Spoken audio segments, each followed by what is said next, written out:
ಪತ್ರಕರ್ತರೇ ಮುಳುವಾಗಿದ್ದಾರೆ. ಅವ್ರು ಮನ್ಸು ಮಾಡಿದ್ರೆ ಇವತ್ತು ಮೂಲಭೂತಗಳು ದೊಡ್ಡದಲ್ಲ. ಇವತ್ತು ಸಿಎಂ ಮನೆಗೆ ಬರೀ ಟೀ ಕಾಫಿ ಖರ್ಚಿಗೆ ಒಂದು ದಿನಕ್ಕೆ 12 ಲಕ್ಷ ಖರ್ಚು ಮಾಡ್ತಾರೆ.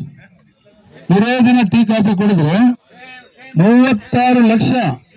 ನಮಗೆ ಒಂದು ವರ್ಷ ಜಿಲ್ಲಾ ಪೂರ್ತಿ 10,000 ಪತ್ರಕರ್ತರು ಓಡಾಡೋಕೆ ಇವತ್ತು ಬಸ್ ಪಾಸ್ ಆಗುತ್ತೆ. ನಾಚಿಕೆ ಆಗ್ಬೇಕ್ರಿ ಸಿದ್ದರಾಮಯ್ಯಗೆ. 16 ಬಜೆಟ್ ಮಂಡಿಸಿದ್ದಾರೆ. ಯಾವ ಸುಖಕ್ಕಾಗಿ ಬಜೆಟ್ ಮಂಡಿಸಿದಾರೆ? ಸಾಮಾಜಿಕ ಅಧಿಕಾರ ಇದೇನಾ? ಸಾಮಾಜಿಕ ಅಧಿಕಾರತನ ಸಿದ್ದರಾಮಯ್ಯರಿಗೆ? ಇದು ಸಾಮಾಜಿಕ ಅಧಿಕಾರತನ ಅಲ್ಲ, ನಕಲಿ ಸಾಮಾಜಿಕ ಅಧಿಕಾರತನ. ಇವತ್ತು ನಾವು ಪತ್ರಕರ್ತರ ಪಾಲಿನ ಸಿದ್ದರಾಮಯ್ಯ ಅಲ್ಲ, ಅವರು ಪತ್ರಕರ್ತರ ಪಾಲಿಗೆ ಸಿದ್ದರಾವಣ. ಆ ರೀತಿಯಾಗಿ ಹೋಗ್ತಾ ಇದ್ದಾರೆ ಸಿದ್ದರಾಮಯ್ಯವರು. ಅವ್ರ ಮನೆಯಿಂದ, ಅವ್ರ ತಾತನ ಮನೆಯಿಂದ ತಂದು ಕೊಡಲ್ಲ ಯಾರಿಗೂ. ನಮ್ ದುಡ್ಡೇ ತಗೊಂಡು, ನಮ್ ಟ್ಯಾಕ್ಸ್ ತಗೊಂಡು ಇಲ್ಲಿದ್ದೆಲ್ಲ ಬಿಲ್ಡಪ್ ನಾವು ಮಾಡಿದೀವಿ. ನಮ್ ಸರ್ಕಾರ ಎಲ್ಲಿಂದ ಮಾಡ್ತೀರಿ ನೀವು? ಸರ್ಕಾರಗಳು ನಮ್ ಟ್ಯಾಕ್ಸ್ ಬಂದ್ರಲ್ಲ ನೀವು ಮಾಡಕ್ಕೆ. ದೊಡ್ಡದಾಗಿ ಅಡ್ವರ್ಟೈಸ್ಮೆಂಟ್ ತಗೊಂಡು ಶಿಲಾ ಇದ್ರಲ್ಲಿ ಕೆತ್ಕೊಂಡ್ಬಿಟ್ಟು ನಾವು ಅಂತೀರಿ.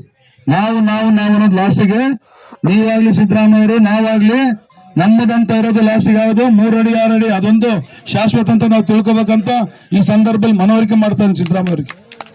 ಇದ್ರ ಜೊತೆಗೆ ಬಹಳಷ್ಟು ಇನ್ನು ಮಾತಾಡೋರಿದ್ದಾರೆ. ನಾನು ಕೊನೆಗೆ ಎಲ್ಲ ವಿಚಾರನ ಯಾವ ಸಬ್ಜೆಕ್ಟ್ ಇದೆ, ಏನಿದೆ, ಮುಂದೆ ನಾವು ಹೆಂಗ್ ಹೋಗೋಣ ಅಂತ ಹೇಳ್ಬಿಟ್ಟು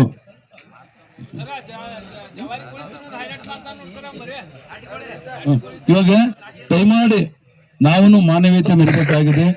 ಯಾರೇ ಸಾವು, ಯಾರೇ ಇದಾಗ್ಲಿ ಅದಕ್ಕೆ ನಾವೆಲ್ಲ ಆ ಸಂತಾಪ ಸೂಚಿಸುವಂತ ಒಂದು ಸಂದರ್ಭ.